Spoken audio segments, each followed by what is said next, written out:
On n'a jamais une barbe naturelle qui pousse de cette manière-là. Aussi, zone complètement dévastée, où plus aucun cheveu ne grandira. Et c'est pratiquement impossible à corriger, hein. C'est fini à jamais. Bonsoir. Un rendez-vous chez le coiffeur, c'est une petite pause dans la course du quotidien. Mais pour tous ceux qui perdent leurs cheveux, c'est plutôt une angoisse. Alors bien sûr, il y a les traitements, mais quand ça ne fonctionne plus, certains pensent carrément à la greffe de cheveux. Et dans ce domaine, il y a un pays qui offre des services défiant toute concurrence, la Turquie. Vous avez pas mal? Non. L'anesthésie, elle marche super bien. Oui. Comment explique-t-on que les prix d'une greffe soient si bas en Turquie par rapport à la France? D'abord, il y a beaucoup de compétition entre les cliniques. Et en plus, ici, le matériel d'opération et la main-d'œuvre sont moins chers qu'en France. Alors, on a mené l'enquête. Qu'est-ce qui se cache derrière ces prix si attractifs? Est-ce que ces greffes de cheveux sont systématiquement réalisées par des médecins? Dans quelles conditions d'hygiène? Vous allez découvrir que c'est loin d'être toujours idéal et qu'il y a parfois des drames.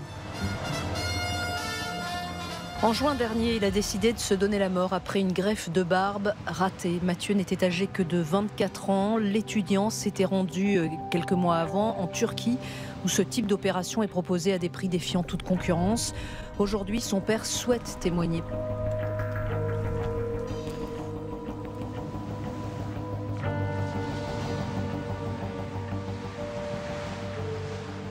Là, c'est Mathieu tel qu'il était. Ça, c'est Mathieu. Magnifique. Ça, c'est Mathieu. Évidemment. Je l'embrasse. En mars dernier, son fils part à Istanbul pour réaliser une greffe de barbe à prix cassé. 1 300 €, opération, hôtel et vol compris. Mathieu avait choisi cette clinique sur conseil d'une connaissance et en plus, cette clinique semblait avoir toutes les garanties. Il y avait pas mal d'avis. Intéressant, il s'était renseigné et ses amis lui disaient mais pourquoi tu fais ça, tu n'en as pas besoin. Mais Mathieu était un peu têtu, quand il avait décidé, il le faisait et étant convaincu que c'était banal, c'était rien, quelques poils qu'on allait mettre comme ça allait étoffer, ça allait pas plus loin. Au sortir de la chirurgie, fin du massacre je dirais presque, Mathieu a eu des douleurs, des brûlures, 24 heures sur 24. Rien ne le calmait, aussi bien le visage que le crâne, où on avait prélevé les bulbes. C'était une brûlure, des douleurs permanentes. De retour en France, Mathieu tente désespérément de contacter sa clinique en Turquie. Sans succès. Le chirurgien, il n'arrivait pas à l'avoir, c'était impossible. Mathieu finit par découvrir qu'il n'a en réalité jamais été opéré par un chirurgien, mais par un agent immobilier. C'est une fausse clinique de faux praticiens qui attirent les étrangers pour les opérer à moindre coût. C'est tout. Il dit maintenant comment je fais, vous avez tué ma tête, je souffre, perte de substance, j'ai plus mes cheveux, il y a un trou, j'ai mal, je souffre, c'est mal fait. Et il a réalisé de ce qui s'était passé. Et Mathieu, ce qu'il ne supportait pas, c'était de s'être fait arnaquer. Malgré le soutien de ses parents et obsédé par son apparence, Mathieu met fin à ses jours quelques mois plus tard. C'est une cicatrice qui sera présente, un vide qui restera à vie, bien évidemment. Je vois toujours son sourire, je vois son beau visage et...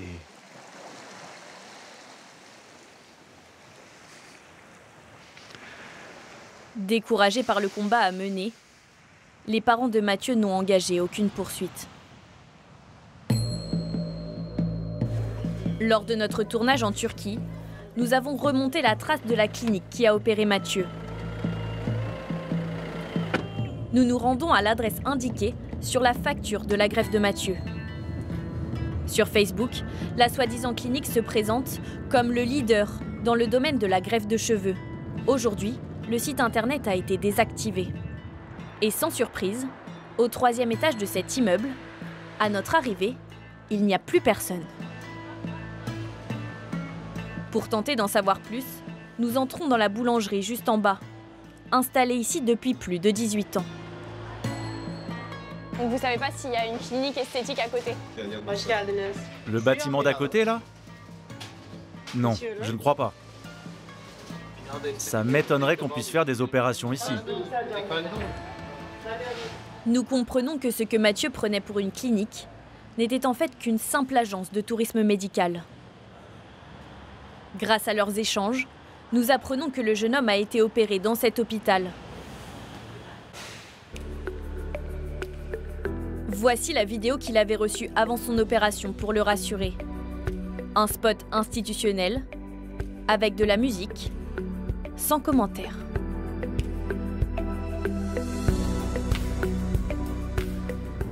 L'établissement est situé à 30 minutes de route, à l'ouest de la ville. Il a depuis été fermé par le gouvernement turc. D'après nos informations, une salle aurait été louée dans ce bâtiment pour réaliser la greffe de barbe de Mathieu. Mais notre enquête s'arrête là concernant le jeune homme. Nous ne parvenons pas à retrouver l'agent immobilier qui l'a opéré. À Istanbul, de nombreuses soi-disant cliniques procéderaient de cette manière. Elles attirent leurs patients en proposant des greffes à prix cassés. Certaines promettent même de se faire opérer pour moins de 1 000 €. Nous avons pris rendez-vous dans l'une d'entre elles. Pour aller à cette consultation, je demande de l'aide à mon collègue derrière la caméra. On inverse les rôles? Je filme en caméra cachée. Lui se fait passer pour un patient intéressé pour une greffe de cheveux, bien qu'a priori, il ne semble pas en avoir besoin. Hi. Bonjour. Bonjour. Bonjour. À notre arrivée, nous tombons sur plusieurs hommes tout juste opérés. Parmi eux, nous rencontrons un patient russe. Nous venons de lui implanter 5200 greffons. Ah oui, c'est beaucoup. Ouais, mais c'est Superman. 5200 greffons, c'est bien au-delà de 4000, le maximum recommandé par les médecins pour ne pas abîmer le crâne du patient. C'est quoi le maximum de greffons que vous pouvez mettre en une opération? 5500 greffons. En une seule fois? Waouh! Faites-nous confiance, nous sommes des professionnels. L'une des employées nous emmène dans le bureau d'une personne qui va nous être présentée comme étant médecin. Au mur, plusieurs certificats de formation sont affichés, mais aucune certitude sur leur authenticité. En Turquie, 4 listes officielles recensent les cliniques et les médecins autorisés à opérer des patients étrangers. Il y en a des milliers. Mais cet établissement et la personne qui nous reçoit n'y sont pas inscrits. Bonjour. Bonjour. Ça va? Bonjour. Bien et vous? Vous êtes le médecin? Oui. Vous parlez français? L'interprète arrive. La consultation va durer moins de 2 minutes. Cette zone n'est pas terrible. Celle-ci non plus. Alors ici, on peut faire un minimum de 1500 greffons. Et peut-être 1000 par ici. Ah, cette zone est pas mal. Et du coup, c'est le docteur qui va opérer? Non, c'est des infirmiers, mais elles ont 11 ans d'expérience. Ah, ce n'est pas vous qui faites l'opération? Non. On y va ensemble et après mon équipe continue. Ne vous inquiétez pas. Sans nous avoir posé aucune question d'ordre médical, la personne présentée comme étant médecin quitte la pièce et nous laisse avec l'interprète. Quand est-ce qu'il peut se faire opérer? Quand est-ce qu'il peut faire sa greffe? Aujourd'hui? Tout de suite? Oui, tout de suite. Ah oui. Ok. Et quel est le prix? 1200 €. 1200 €. On sera rassuré d'avoir visité la clinique d'abord avant de prendre notre décision? Ne vous inquiétez pas, nous sommes parmi les 4 meilleures cliniques en Turquie. Après quelques minutes de route, nous n'arrivons pas devant une clinique, comme annoncé par l'interprète. D'après ce panneau, il s'agit en fait d'un immeuble proposant des salles à la location.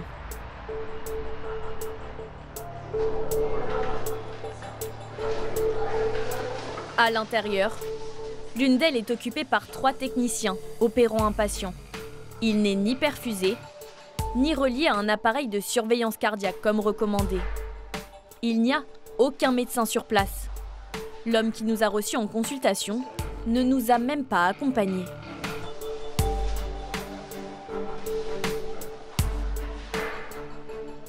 C'est-à-dire que là, vous appelez, les techniciens ils viennent, qu'est-ce qui se passe du coup? Non, ils sont déjà là. On veut votre confirmation. Donc là, si je dis oui, je m'installe et c'est parti. Oui. Nous refusons finalement l'intervention.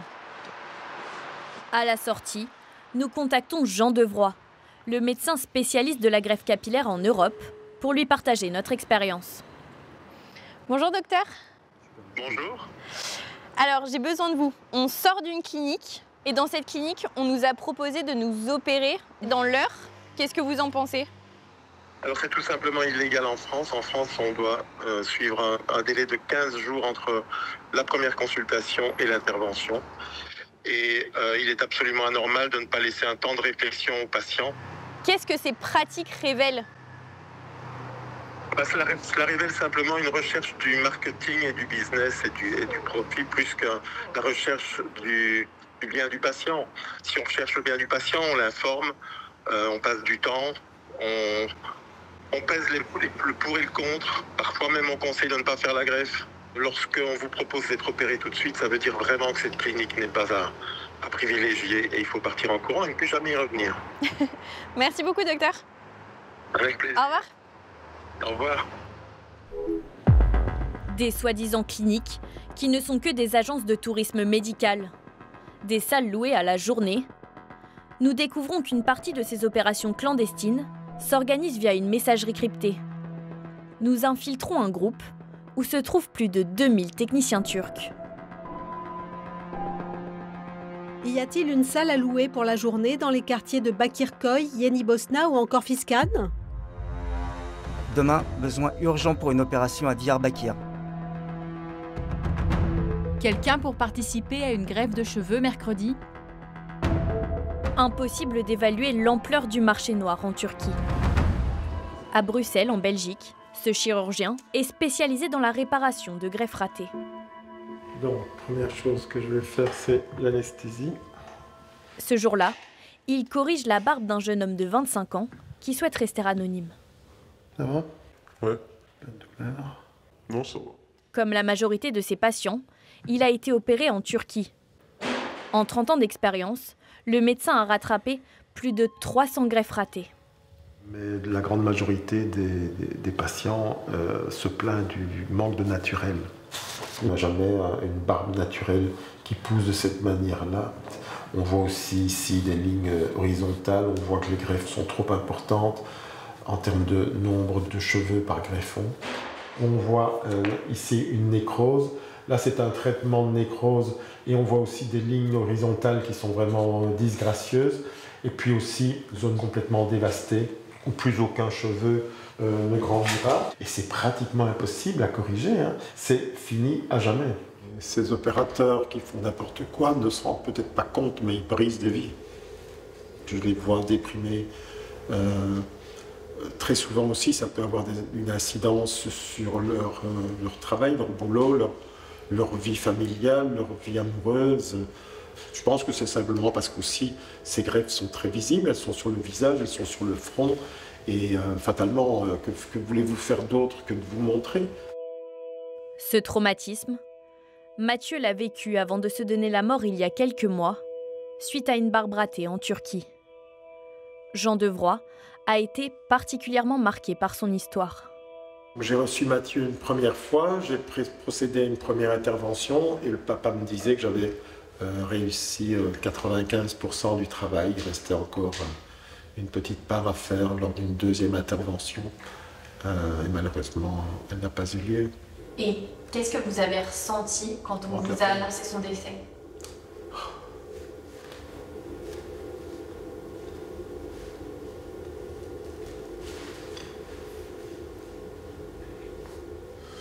On ne va pas mourir à 24 ans pour une greffe de barbe. Mais l'humain ne semble pas toujours avoir de place dans ce business très lucratif de la greffe capillaire. En Turquie, mais aussi en France. Plusieurs cliniques françaises nous ont affirmé être régulièrement contactées par des techniciens turcs proposant leurs services. Elles nous ont transmis quelques-uns de ces messages. Bonjour, nous effectuons des greffes de cheveux à Istanbul, en Turquie. En équipe, nous recherchons un emploi en France. Coopéreriez-vous avec une équipe professionnelle de greffe de cheveux? J'amènerai ma propre équipe. Si vous louez une salle d'opération, parlons-en pour plus de détails. Désolée pour les fautes d'orthographe, je ne parle pas français, j'utilise la traduction. Ces cliniques nous ont dit refuser systématiquement ces propositions. Mais le directeur de l'une d'entre elles, qui souhaite rester anonyme, nous révèle que certains établissements travaillent avec des techniciens turcs. Leur intérêt, bon, il est financier, bien sûr. C'est un travail qui est éprouvant, c'est artistique, c'est très dur, faut beaucoup de concentration. Des fois 10 heures d'affilée, et eux prennent 200, 300, 400 € la journée. Au cours de notre enquête, nous avons identifié plusieurs cliniques françaises qui auraient recours à de la main-d'œuvre turque. Sur leur site internet, les prix affichés défient toute concurrence et sont bien moins élevés que la moyenne française. L'une d'entre elles a pignon sur rue. Nous nous y rendons en caméra cachée. Nous avons rendez-vous pour une consultation et sommes reçus par le directeur. Très vite, il nous parle de ces techniciens turcs. Et du coup, les gens qui font l'opération, c'est des médecins? Non, moi c'est les infirmiers. Mais c'est moi qui rendais les produits turcs à Paris. Ah, c'est des Turcs qui opèrent ici? Alors, pour le saphir, oui. Okay. Pour le stylet, bah, j'ai des philippins, j'ai des ça. Si vous voulez, l'important, c'est d'avoir des trucs. Ah, ils ont des diplômes d'infirmiers en France? Non, ils sont infirmiers en Turquie. Mais ils ont des diplômes français? Ils externes? Ouais. C'est une bonne question. Vous voulez que je demande? Je ne sais pas. Ok. Je ne sais pas, je peux pas dire, je ne sais pas. Ok, mais je préfère que vous soyez honnête. Bien sûr. Donc, c'est-à-dire que les Turcs et les Serbes Ça n'a rien à voir les deux. qui opèrent ici, ils n'ont pas les diplômes français? Non. D'accord, ils n'ont pas des diplômes. Comme je vous ai dit, c'est des compétences. Nous découvrons que dans cette clinique, les techniciens réalisent eux-mêmes les greffes de cheveux de A à Z, comme en Turquie. Il y aura le chirurgien qui va superviser. Le chirurgien ou un, très honnêtement, le chirurgien, il fait nos médecins ne savent pas faire le greffe. Nous, on a des infirmiers, c'est du tueur à gamme. J'ai des plats au platine, quoi. En plein milieu de notre discussion, le chirurgien de la clinique arrive dans le bureau. Il confirme ne faire aucune opération lui-même. Bah, moi je dis la même chose, c'est que moi si je fais la greffe, moi je sais la faire, hein, j'ai pas de problème avec ça, sauf que moi, j'en ai fait, allez, on va dire, j'en fais une dizaine, d'accord? Eux, ça fait 15 ans qu'ils en font 3 par jour. Mais c'est quand même vous qui supervisez. Ah oui, c'est moi qui supervise. Ces cliniques, qui importent en France le modèle turc, où des techniciens opèrent seuls, même sous supervision d'un médecin, sont dans l'exercice illégal de la médecine. Contactée, la clinique dément. Elle affirme. C'est le chirurgien plastique de la clinique qui est responsable de la greffe capillaire. Il est aidé par des techniciens turcs. Ces techniciens sont totalement en règle et autorisés à travailler en France. Nous n'employons ni Serbes ni Philippins pour la greffe. Un démenti à l'encontre de ceux que nous avons filmés en caméra cachée. Et dans un deuxième mail, la clinique persiste. Nos assistants turcs ont le rôle de collaborateurs greffe. Ils aident à certaines étapes comme la détermination et le dessin de la ligne frontale, le rasage du patient, le dessin de la zone de prélèvement, la préparation des greffons. En théorie, les techniciens ne devraient pas faire plus que ces tâches. Mais dans la réalité, lorsqu'ils opèrent seuls de manière illégale, parfois, cela se termine mal. Cet étudiant de 24 ans avait décidé de se faire greffer des cheveux en région parisienne, rassuré par les normes françaises. Coût de l'intervention, 2 000 €. La clinique, elle était à 40 minutes de chez moi. Et ce qui est ironique dans cette histoire, c'est que les choses qui me faisaient peur en Turquie, je les ai vues en France. Au final, je me retrouve avec une greffe qui est ratée. J'ai des cheveux qui poussent vers tous les sens. Les greffons poussent n'importe comment. L'orientation du cheveu n'a pas été respectée. Aujourd'hui, ma ligne frontale me complexe énormément. En mai dernier, lors d'une première consultation avec une médecin, Il signe un formulaire de consentement, autorisant cette même docteure à l'opérer. Mais le jour de l'opération, seule une technicienne turque est présente. Elle parlait pas français et du coup on a discuté ensemble et en anglais du coup. J'ai su qu'elle était d'origine turque. Elle m'a dit qu'elle avait plus de 9 ans d'expérience dans la greffe capillaire. Elle m'avait pas précisé qu'elle était médecin mais juste experte en greffe capillaire, donc je ne pense pas qu'elle est docteur. Je me sens trempé en fait, on a abusé un peu de ma confiance. J'ai fait des recherches, c'est une clinique qui est présente sur Doctolib, le médecin est sur Doctolib. Pour moi, j'ai fait appel au meilleur, à l'expertise française. Il n'est pas le seul à avoir été trompé. Le jeune homme est en contact avec 2 autres victimes, rencontrées sur les réseaux sociaux. Ils se sont plaints de la même clinique que moi et c'est comme ça que j'ai pris contact avec eux. Ils se sont fait rater par des techniciens turcs, notamment la dame qui s'est fait rater les sourcils s'est fait opérer par la même technicienne que moi. Et il y avait un autre jeune homme qui s'est fait opérer les cheveux comme moi. Et lui, par contre, c'était 2 hommes turcs. On a été pour soigner un complexe et on se retrouve encore plus complexé qu'avant. Nous avons demandé des explications. Ni la médecin, ni la clinique ne nous ont répondu. Si vous voulez voir l'intégralité de notre reportage, n'hésitez pas à cliquer ici pour notre dernière vidéo. Cette fois, c'est là.